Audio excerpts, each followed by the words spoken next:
दीपक मेरे सहयोगी हमारे साथ जयपुर से सीधा जुड़ गए हैं। दीपक, कृषि बिल और अब इसका विरोध लगातार मुखर हो रहा है। किसान सड़कों पर थे, लेकिन अब सरकार भी सड़कों पर उतर रही है।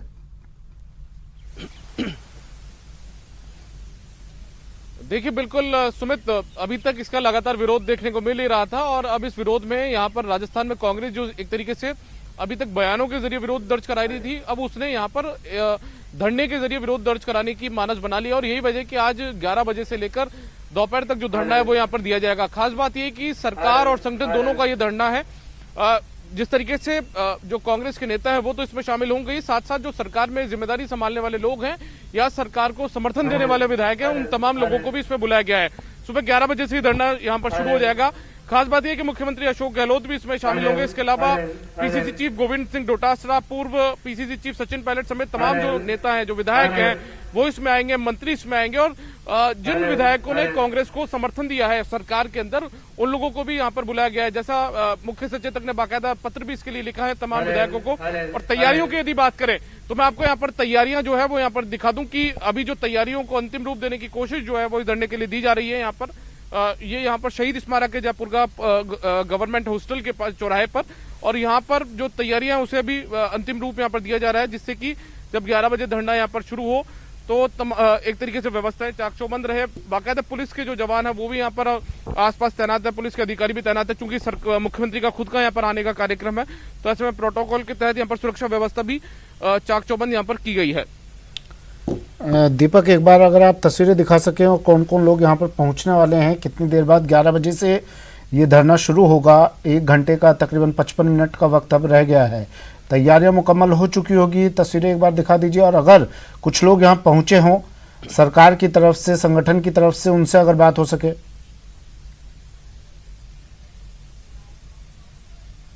देखिए सुमित, अभी जो नेता हैं वो यहाँ पर पहुंचना शुरू नहीं हुए हैं, लेकिन तस्वीर में दिखा दूं आपको कि यहाँ पर जो तैयारियां हैं उसे अंतिम रूप यहाँ पर दिया जा रहा है। नेता अभी यहाँ पर पहुंचे नहीं है। उम्मीद की जानी चाहिए कि नेता कुछ देर बाद में यहाँ पर पहुंचेंगे। वहीं यदि बात सुरक्षा को लेकर की जाए तो जो पुलिस के जवान हैं, अधिकारी हैं, वो यहाँ पर जरूर पहुंचे हुए हैं। चूंकि पुलिस कमिश्नरेट का कार्यालय भी सामने की तरफ ही और इसी कमिश्नरेट कार्यालय के पास में शहीद स्मारक है, तो ऐसे में जो सुरक्षा व्यवस्था वो भी चाक चौबंद की गई। जैसे हमने पहले भी बताया कि मुख्यमंत्री यहाँ पर आ रहे हैं, तमाम मंत्री यहाँ पर आएंगे, तो एक सुरक्षा का भी विशेष ध्यान यहाँ पर रखा जाना है। तो ऐसे में पुलिस जो है वो चाक चौबंद है। और यहाँ पर चूंकि ये धरना जो है वो लिमिटेड धरना है, एक सीमित संख्या में ये धरना होगा। चूंकि कोविड भी चल रहा है, तो ऐसे में गाइडलाइन की पालना के साथ ये धरना दिया जाएगा। तो ज्यादा लोगों को भीड़ को यहाँ पर नहीं बुलाया गया है, कार्यकर्ताओं को यहाँ पर नहीं बुलाया गया है, सिवाय जो चुनिंदा लोग हैं उनको इस धरने में बुलाया गया है। चुनिंदा लोग, दीपक, हमने पिछली बार भी कई बार इस तरह के धरने देखे हैं। चुनिंदा लोगों को बुलाने की बात की जाती है, लेकिन उसके बाद की तस्वीर कुछ अलग होती है। क्या इसके लिए इस बार ऐसी तस्वीर ना दिखाई दे, कुछ खास प्रबंध किए गए हैं इसके लिए, या सिर्फ चुनिंदा लोगों की बातें सिर्फ बातों में ही उलझ कर रह जाएंगी? देखिए जो जानकारी, देखिए सुमित, अमूमन होता यही है कि जब नेताओं को बुलाया जाता है, चुनिंदा लोगों को ऐसे कार्यक्रमों में आमंत्रित किया जाता है, चाहे वो धरना हो या फिर कोई दूसरा कार्यक्रम हो पार्टी का, तो कार्यकर्ता उनके साथ अमूमन पहुंच जाते हैं और उसी की वजह से जो गाइडलाइन है उसकी अवहेलना यहाँ पर होती है। लेकिन इस बार जो खास तौर पर जो हमें जानकारी मिल पाई है वो ये है कि खासतौर पर जिन नेताओं को इसमें बुलाया जाना था उन्हें ही बुलाया गया और खासतौर पर उन्हें ताकीद भी किया गया कि ज्यादा लोगों को लेकर ज्यादा भीड़ के साथ यहाँ पर ना आए, चूंकि ये एक तरीके से कोविड गाइडलाइन की पालना के साथ में ये धरना यहाँ पर दिया जाएगा। तो ऐसे में इसमें जिन विधायकों को बुलाया गया है उनके साथ में ज्यादातर लोग यहाँ पर जो भीड़ बढ़ाने के हिसाब से जो लोग अमूमन आते हैं वो यहाँ पर आज नहीं आएंगे, ये ऐसी उम्मीद भी यहाँ पर की जानी चाहिए। और बीजेपी की तरफ से कुछ प्रतिक्रिया मिल पाई, दीपक?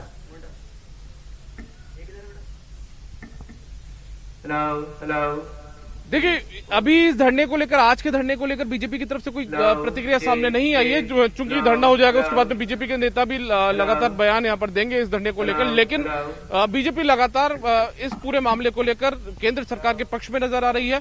यहाँ पर प्रदेश बीजेपी की इकाई के जो नेता हैं वो भी लगातार इस बिल को जो किसान है उनके समर्थन का बता रहे हैं और कांग्रेस के विरोध को यहाँ पर फिजूल बताया जा रहा है। लगातार ये बीजेपी के नेताओं की तरफ से प्रतिक्रिया जो इस बिल को लेकर कांग्रेस का विरोध है उसको लेकर जो सामने आई है, ये इसी तरीके से सामने आ रही है।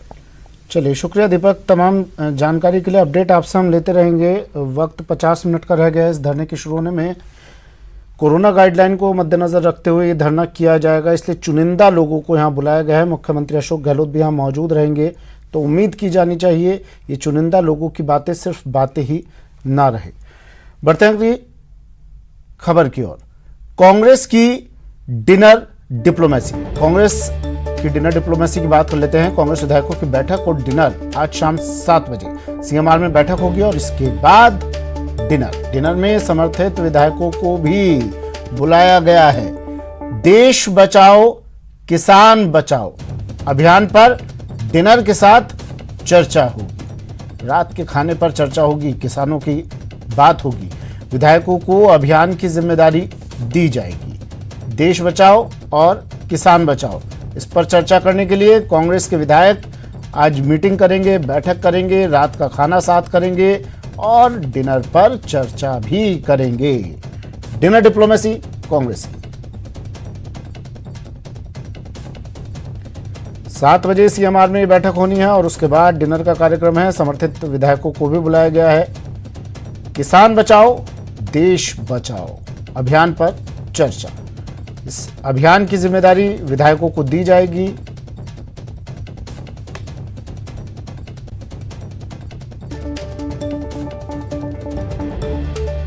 प्रदेश में भले ही कोरोना के आंकड़े कम हो रहे हों, गहलोत सरकार ने लोगों के स्वास्थ्य के मद्देनजर अहम निर्णय लेते हुए कोरोना गाइडलाइंस में किसी प्रकार की ढिलाई नहीं दी है। कोरोना पर जारी गहलोत सरकार की गाइडलाइंस से एक बार फिर साबित हो गया कि सरकार आमजन के स्वास्थ्य के प्रति बेहद गंभीर है। एक नजर गाइडलाइंस पर। स्कूल, कॉलेज, कोचिंग संस्थान 15 जनवरी तक बंद रहेंगे। कंटेनमेंट जोन में 15 जनवरी तक लॉकडाउन रहेगा।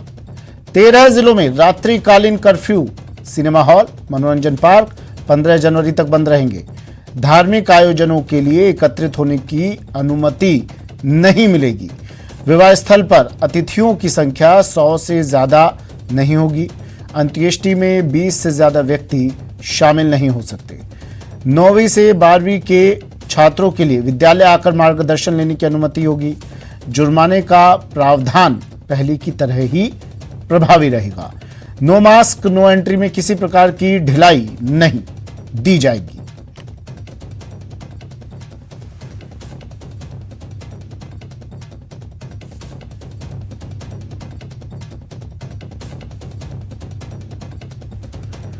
मुख्यमंत्री अशोक गहलोत ने शनिवार को सीएम निवास पर हुई बैठक में प्रदेश में कोरोना की स्थिति और वैक्सीनेशन की तैयारियों की समीक्षा की। सीएम ने कहा कि राज्य सरकार कोरोना महामारी के रोगियों के ठीक होने के बाद भी स्वास्थ्य पर होने वाले दुष्प्रभावों का गहन अध्ययन और विश्लेषण करवाएगी। साथ ही प्रदेश भर के विशेषज्ञ डॉक्टरों से कोरोना वायरस के मानव शरीर पर होने वाले दुष्प्रभावों को रोकने के लिए प्रभावी प्रोटोकॉल तैयार करने के लिए विशेष टीमें बनाकर अनुसंधान किया जाए। सीएम ने स्वास्थ्य विभाग के अधिकारियों को पोस्ट कोविड स्वास्थ्य समस्याओं के बारे में जागरूकता के लिए विशेष अभियान चलाने के निर्देश दिए।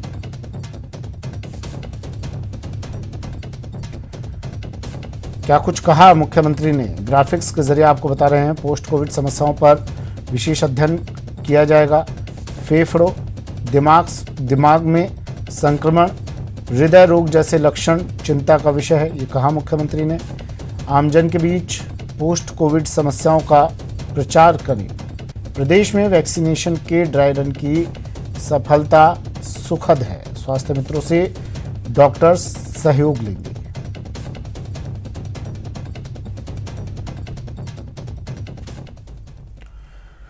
मुख्यमंत्री अशोक गहलोत ने पीएम मोदी को पत्र लिखा आशा सहयोगिनियों की प्रोत्साहन राशि बढ़ाने की इस चिट्ठी के जरिए मुख्यमंत्री ने मांग की है। सीएम गहलोत ने पत्र में लिखा कि राज्य सरकार दे रही अतिरिक्त प्रोत्साहन राशि 2700 रुपए की प्रोत्साहन राशि दी जा रही है। राज्य मद से ये पूरा पैसा दिया जा रहा है। कोरोना काल में आशा वर्कर्स ने सराहनीय काम किया है।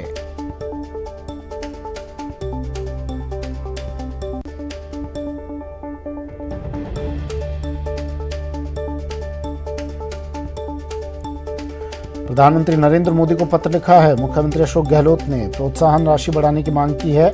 आशा सहयोगिनियों की। पत्र में लिखा है मुख्यमंत्री ने कि राज्य सरकार अतिरिक्त प्रोत्साहन राशि दे रही है।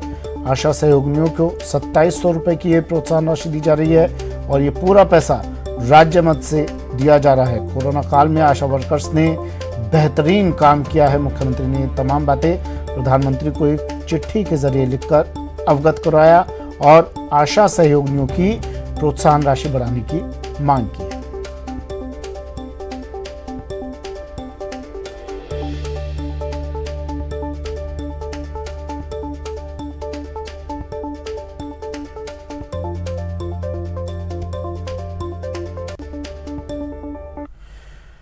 चलिए वक्त एक ब्रेक का है। ब्रेक के बाद दिखाएंगे देश में कोरोना वैक्सीन पर आज खत्म होगा सस्पेंस।